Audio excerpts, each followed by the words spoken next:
Namaste. I am Gloria Grace, the light messenger and creator of the love method. And women entrepreneurs hire me to clear the inner blocks keeping you stuck so you can put yourself first and live the life you want now. And I am so delighted to have an awesome guest with us today who started her career in the family hairdressing business before embarking on a 7-year journey as a cruise ship guest relations manager. But then she kind of changed careers. So Chrisanthi Voukatidis now became a massage therapist and specialized in Hawaiian lomi lomi and Thai massage and studied the healing arts around the world. But then, life always does this to us, doesn't it? A life-altering experience presented her with the ultimate challenge, which led her to heal and transform herself. And we're going to hear all about that in just a moment. But officially now, I want to welcome Chrisanthi to Live, Love, Engage. Hello, Gloria. Good afternoon. It's my pleasure to be here with you. Thank you for having me. Oh, well, I am really looking forward to this conversation because I have a feeling you and I have a few things in common. I know we already do have one thing in common, in that we were discussing before we started the recording today that we both grew up in Michigan, and Yes. and in fact, not too far away from each other either, so, which is pretty cool. But I want to know more about. I always like to start these interviews asking our guests about the journey that brought them to the place they are now and doing the work that they're doing now. So since I mentioned in the introduction a little bit about this life-altering experience, I would love to know a little bit more about that and how that did enable you to be able to heal and transform yourself. Well, thank you so much. My life has been full of adventure and abrupt changes that have led me down like some really fantastic paths. And the previous 20 years or so, 15 years, I was working as a massage therapist and just loving it, loving that industry. And fortunately, as life would have it, I was going through a divorce that had been a 20-year relationship, and that had shaken me quite a bit. It took me a little while to get my footing on that, and I was just so thankful to have a profession that I adored.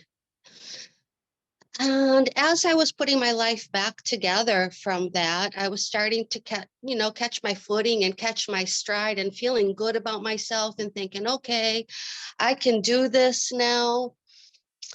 And then one day I left my apartment to go out for lunch, went out for a wonderful ride, and ended up waking up in an ICU.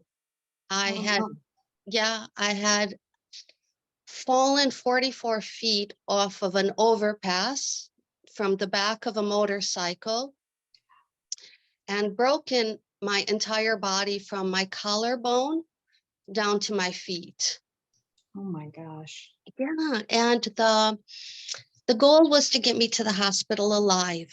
They said, just get her here alive. Well, I got there alive. They didn't expect that I would ever walk again. They expected that I would be paraplegic the rest of my life and have all the challenges that came with that. And I ended up staying in the hospital for all of 2018. The accident happened in April of 2018, early April, and I ended up coming home the end of November of 2018. And when I came home to a new home because my family moved me and set me up in an apartment that was close to them because I needed around-the-clock care. And I did come home in a hospital bed with bags all attached to my body without the prospect of leaving that bed. And had I left that bed, I would have left that bed into a wheelchair. I had lost my hair. I had lost, all my all the weight I had on my body.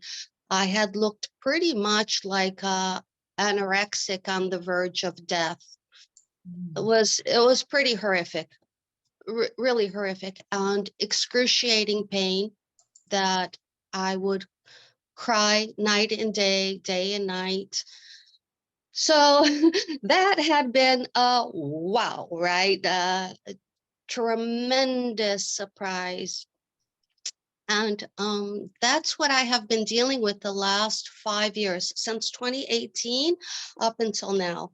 I have proved the doctors wrong, you know. I do stand, I do walk. I'm not going to say I walk because I used to walk. Okay. I used to really like to walk and stride. Now I hobble along with a lot of moaning and groaning. I hobble, but it's a start. It's a start. Yeah. So I just had to come to terms with a whole new way, a whole new reality, a whole new reality, a whole new me.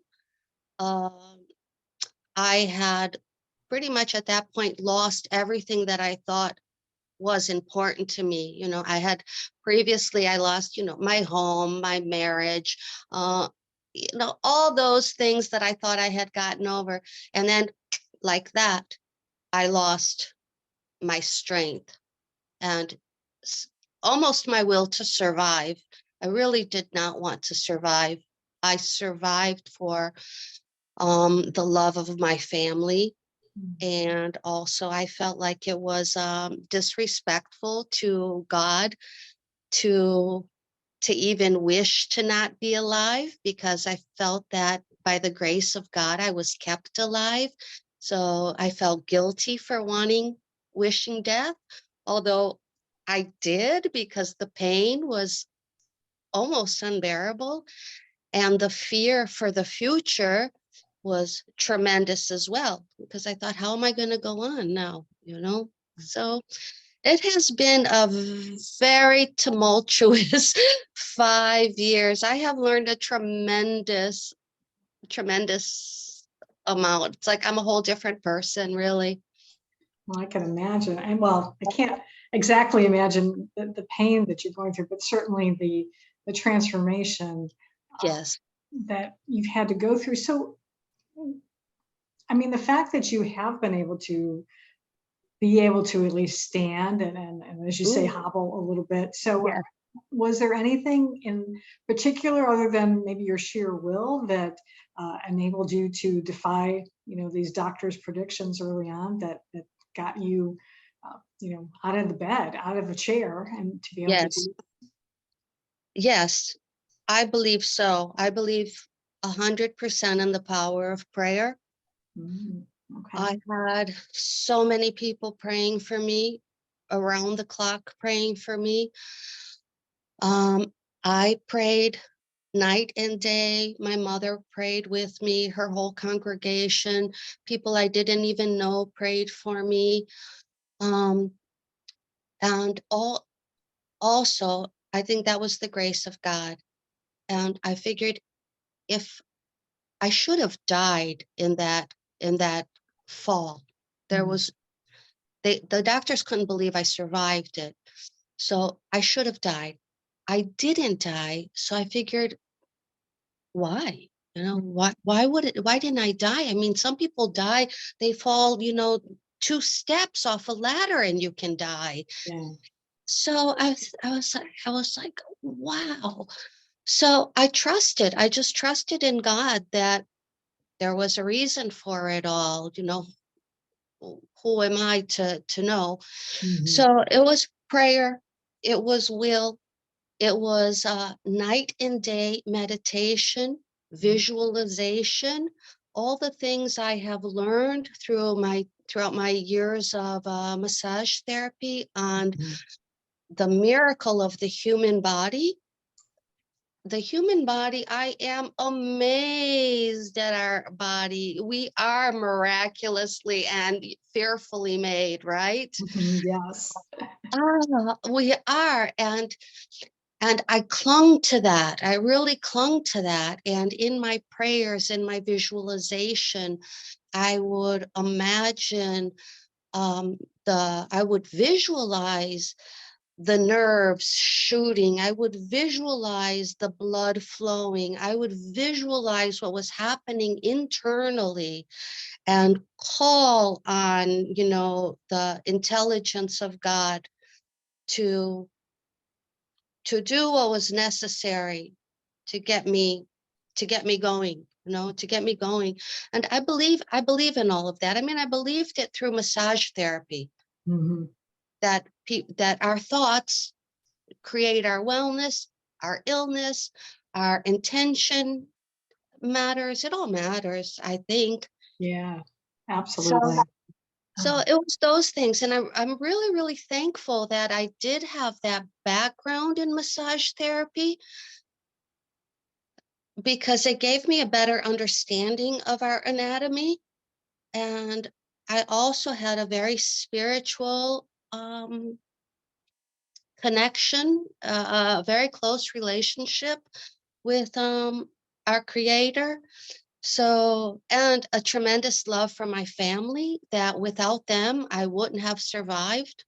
No way, no way. They didn't leave my side, not one day. Not Wow. one day they didn't leave my side. And they worked my body. They lifted my legs. They moved my arms because I couldn't do anything. So they did for my body what I couldn't do. And it was so sweet. My sister, as she would lift my legs, she would say, visualize, see it, it's happening, and we would say these affirmations out loud. And we did it for a year plus. And I think it was all those things combined, not Oh, one thing, but yes. many things. Oh, I can clearly see that. And I was just thinking how blessed you were to have family like that who also were on that same wavelength. Yes, To be able to, encourage you to visualize, because yeah, I've heard so many stories about that and read the power of that, and to really help people who are going through some type of medical challenge to be able to be able to recover. Because I've also read lots of books about how the brain works, and that we, there's this neuroplasticity that we can rewire the brain and to form new connections. So in case yes, anything was damaged, you are, by doing that work, by doing that visualization, you are creating new nerve pathways and helping your legs to be able to function as they should. So that's yes. so awesome. I thank you so much for sharing that story. I just think it's so inspiring for so many people. And you mentioned that, you felt that, and I certainly agree with this too, is that the fact that you didn't die, that God has a reason for you to be here. Have you started exploring? Do you have any ideas of what that is yet? Or is it still kind of still too soon? You're still in your recovery period. It's a mystery. Gloria, it's still a mystery to me.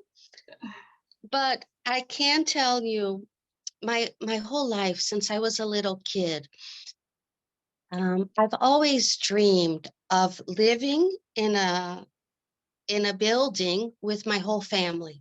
I've always wanted to live in the same structure as my family. Was always my dream. I thought, how ridiculous that we grow up and we move away from each other. I never understood that. And, with my background, both of my parents, their ethnicities, their family structure is that way, that the family stays under one, structure. So I've wanted that my whole life. I didn't know how it would come to pass, but I think, oh, gee, I wished for that. I got it. Except from one sister. I have one sister that's in New York, but she's regularly with me. Regularly, we're back and forth quite a bit. But as of now, I mean, we're a small family. I'm the oldest of three, and I live on one floor. My parents, my mother and my stepfather live one floor above. My sister lives one floor above at the other end.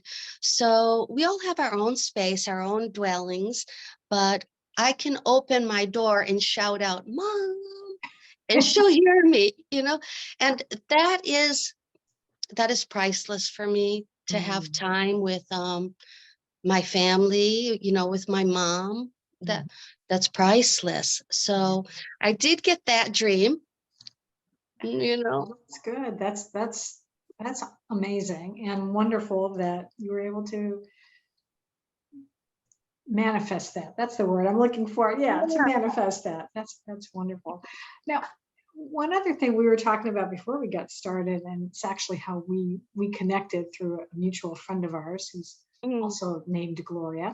That I understand that you are an author, that you've been, I guess, in at least one book, and I think you're in the process of doing another one, and probably by the time this airs, it will be probably out there. So can you share a little bit about your journey in writing your stories and what that's been like? Yes, that's been a very interesting thing. That also came, it's funny. God is great, right? God is so great. Things, I do believe things happen for me, Yes. everything is for my higher good, right? My greatest good, or my greatest, you know what I mean? Exactly. Yeah, I do. My growth, right? Yeah. My growth. And it just so happened I was scrolling through Facebook, and I saw a post saying something to the effect, "Do you have a story to tell? If you have a story, I would sure like to hear from you." And that was Gloria. And I responded back instantly. "I sure do. I just don't know how to tell it," because I had never written before. I'd never even considered writing before. Was the furthest thing from my mind. But before I knew what I was doing, I had already sent the text. I had already sent it. And I was like, "What?" And then she called and we spoke a little bit, and I committed to writing. And then the fear came in. I was like, "What did you do, lady? What do you know about writing?" So it happened, you know, miraculously, I guess, right time, right place, right everything, right circumstance, that she fell in my path, and she came across my path, and I didn't even think, I just reacted. "Yes, I do. Yes, I will. Yes, yes, yes." And then when I got off, I was like, no, no, no. So that's how that came to pass. So what was that story about? Did you actually did you write about your experience then? I did. Yeah. That story was about the accident and leading up until the accident, and not so much the physical aspects of the accident, but the emotional, the spiritual, how I got through it spiritually and emotionally. That's what the story was about. How I was able to overcome that level of a tragedy. And that had been healing in itself, because the whole time that I was in the hospital, I had left my body, so to speak, really left it, because it was so painful to be in that space. It was so dark and so painful that I left, and I focused on brighter things. Wellness. I focused on love. I focused on wellness. I focused on beauty, focused on nature. I focused on God, right? And all of his promises. So I hadn't thought about what had physically happened to me for well over a year. I didn't face it. And even when I came home, I didn't face it. I just kind of left it aside and focused on higher higher things. Right. to keep me lifted, because it was so sad. It was just so sad. And I couldn't afford to be sad. Mm. I didn't have room to be sad. I needed to be strong. So I needed to look outside of what had happened to me. So in writing the story was really interesting, because I had to take a good look Mm. and find the words to express what I had been feeling emotionally and spiritually, because I hadn't talked about that either. I mean, it was all in silence. Mm. It was all in silence. So I had never put language to that. So in doing so was like another form of healing in itself. What? And also helped me tremendously when I would get like really down and depressed, because Mhm. there's those waves, of Yeah. depression. I have to battle, fight to not stay in that space of depression. So when I do fall in a depression, I can read the story and remind myself, hey, you did it. You can do it. This is how. Because in life now, I'm not in a bed and I don't have people taking care of me 24/7. I have to, take care of my dogs, pick up the house, hobble around, doing whatever I do in daily life, right? My therapies. So I'm not 24/7 in meditation, in prayer, in visualization. And that's not so good because I need to stay in that space as much as possible so that I do stay healing and uplifted. So writing the story reminds me when I do get down to Mm. come back up. Yeah. Yeah. I was gonna ask you a couple things that are coming to mind. Is what was the biggest challenge you found in writing? I mean, was it really having to get back into sort of facing those feelings that you had been not wanting to deal with? Do you think that was it? Yeah, it was yeah, facing the fear Mm. of being uh paraplegic. Mm. There was a tremendous fear in that. At best paraplegic, at best we were looking at, Mm. because I really only had function of one arm. My right arm was the only thing that worked, and my head. Mm. My neck up was not damaged, which I was so thankful for, that I had my thinking abilities. Yeah. I was so thankful for that. And my right arm. So everything else, I mean, sure, we adapt, right? As humans, we do whatever we need to do, and I wouldn't be the first or the last person to have to learn a new way of being. But I was so fearful of that. I was so afraid. I thought, oh, who's going to take care of me? How am I going to grow old? And so yeah, that was really tough to look at, to face the fear and the sadness. There was a lot of grief Mm. that I had to come to terms with, because, and I didn't realize that so much. I mean, a little bit in the hospital, there was a little bit of grieving, but I didn't let myself stay there too much. But there was a lot of grieving, a big grieving process, because I had considered myself a very strong, um, healthy person. Mhm. Very capable, and I was generally the helper and the doer, and do this, do this, do this, go, go, go. And I grieved for that. I grieved for the dreams that I, you know, had, and my life choices. I grieved for the the kind, not grieved, but I think I felt guilty for the pain that I inflicted on my family Mm. willingly, unwillingly, whatever, still they felt as much pain, if not more, than I had felt, especially a mother. Can you imagine being a mother? That's so I had to deal with guilt and grief and all those, dark emotions, fear that I had tried so hard not to address because I was focusing on the other end to get out of it. So Yeah, then I had to really look at that and come to terms with it. And it's healing, right? Because you can't sweep it under the rug. absolutely. Yeah. Yeah. But I didn't have the strength to do both.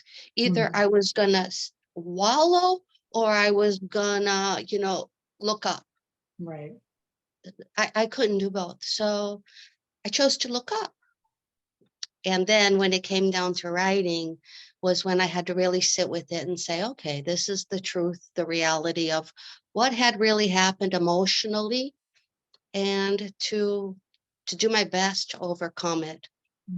Well, good thing that you did. And Mm. it's definitely shows in that for those of you who are listening, I've seen her moving her left arm.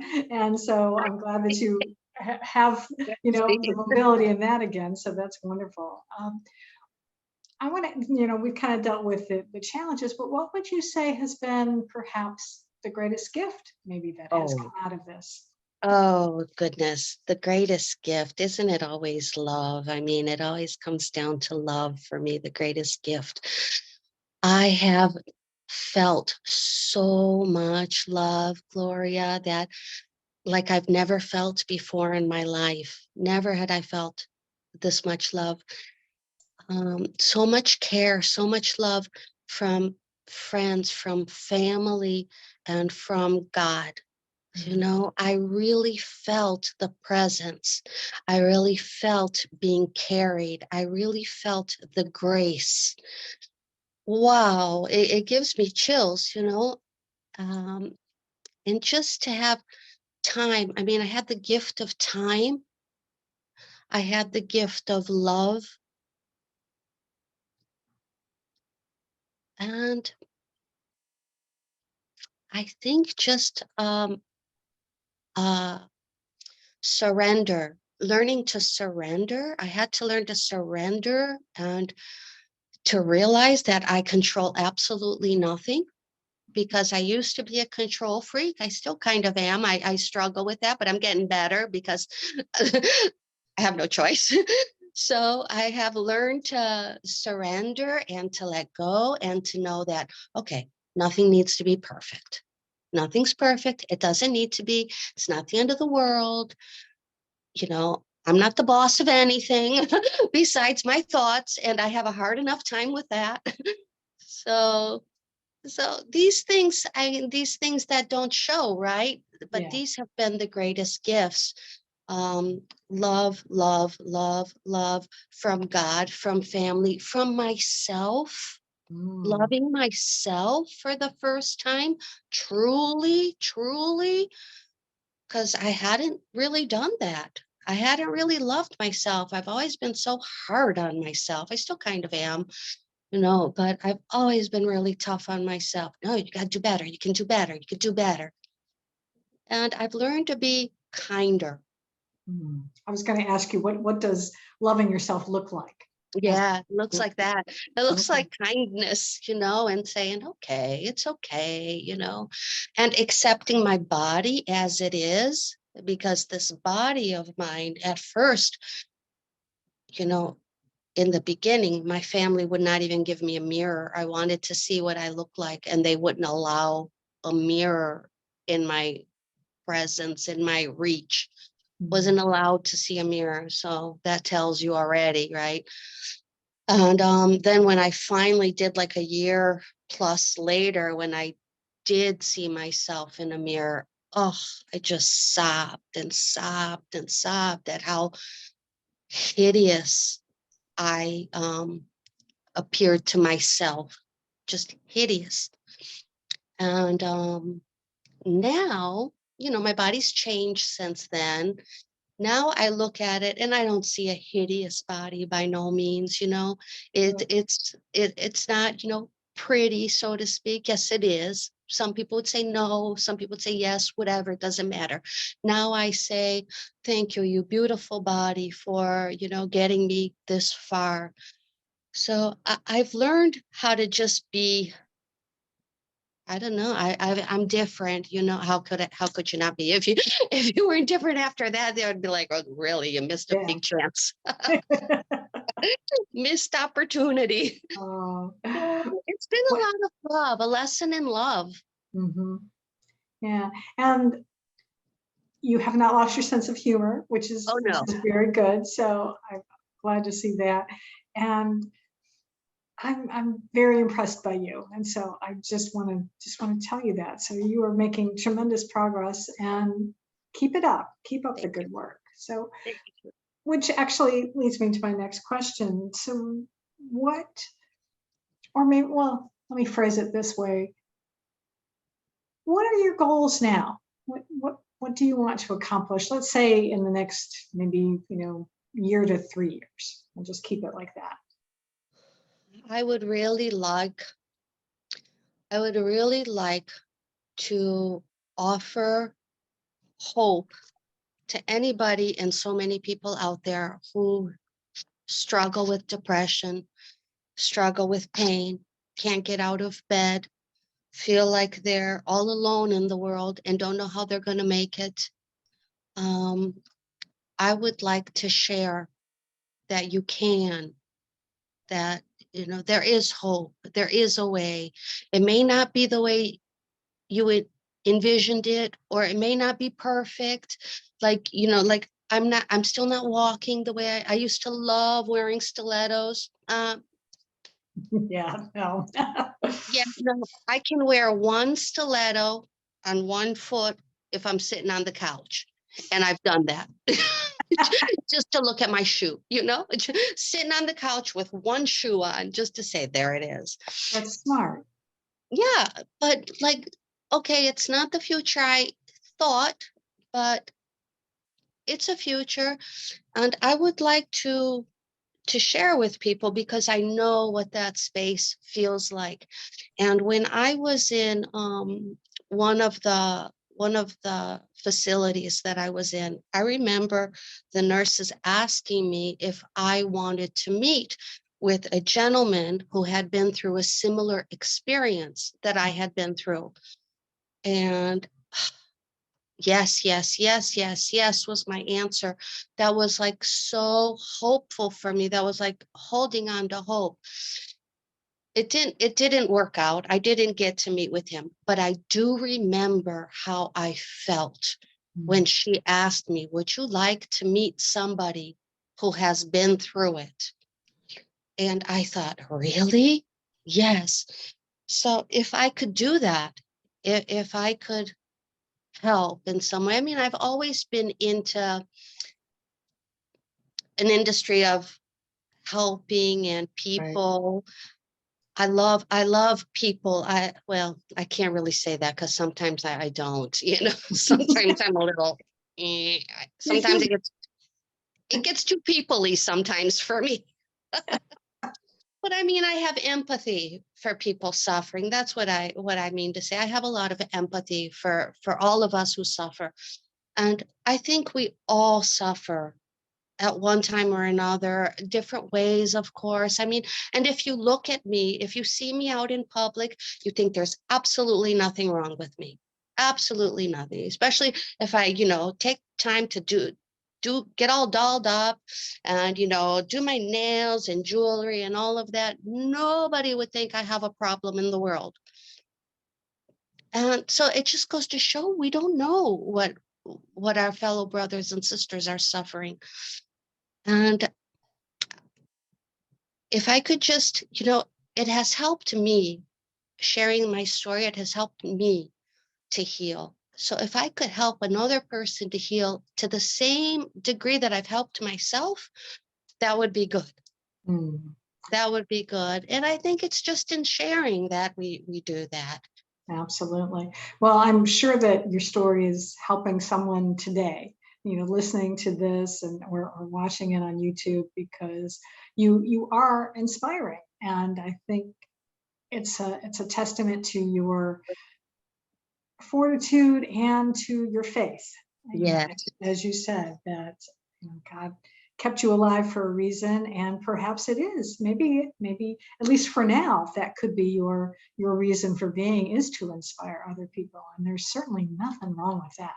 That's a really really good mission to have for at least for the time being. So um, is there anything else that perhaps I didn't ask you about that you would like me to ask you, or you can just go ahead and volunteer the answer? Anything else that you'd like to leave our listeners with today?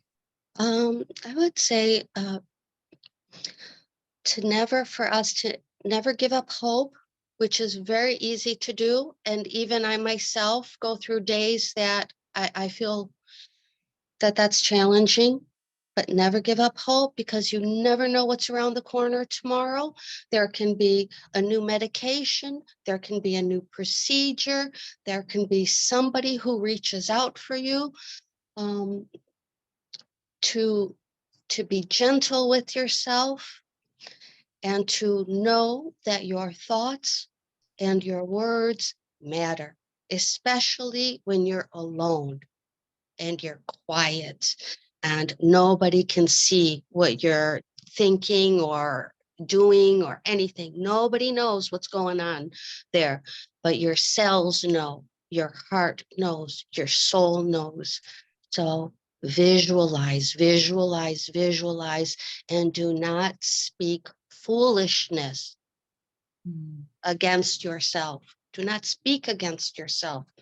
I'm guilty, just like I'm guilty. I have my moments that because I'm hard on myself. But see, and I just did it now.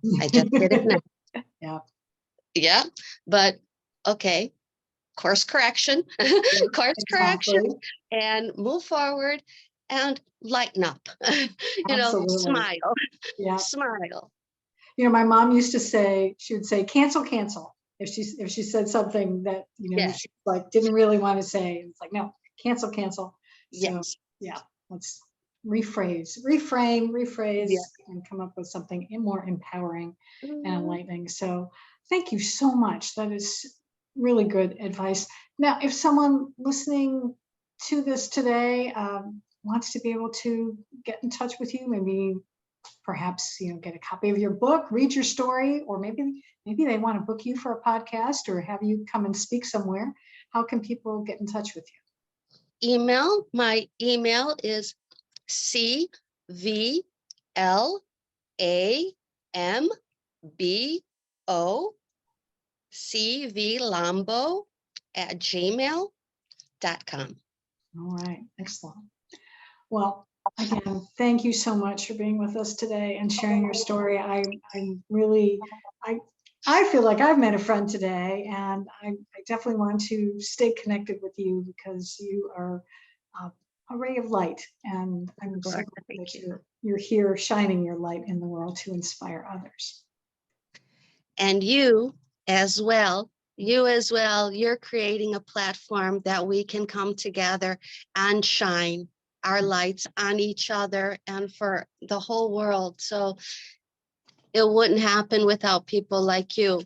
Thank you, Gloria. Thank you for giving me an opportunity and giving me a place to share. Well, it was my pleasure, and I again wish you all the best. And I also want to thank all of those of you who were watching and listening. And in fact, I want to do a shout out today because this is fresh on my mind, because I read a wonderful review on Apple Podcasts from the UK from a lovely woman named Nina. So Nina, if you're listening, thank you so much. You made my day the other day when I saw that. So I appreciate all of you for watching and listening. And if this is your first time, I encourage you to subscribe on your favorite podcast platform. And until next time, as always, I want you to go out and live fully, love deeply, and engage authentically.